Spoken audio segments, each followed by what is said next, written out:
Hi everyone, in this video I will show you that how you can download and install One Piece Bounty Rush game on your PC. Guys, first open up the any browser and just search for the Steam. Once you search for the Steam, now the Steam website appear on the top, so simply open up the Steam website.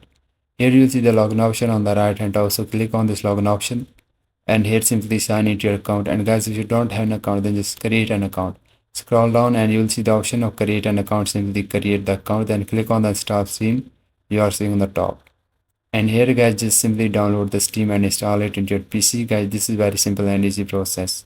Then open up the Steam and log into your account, then click on the top search box and just type here the game, which is the One Piece Bounty Rush. Now this game appear on top, so simply open up this game.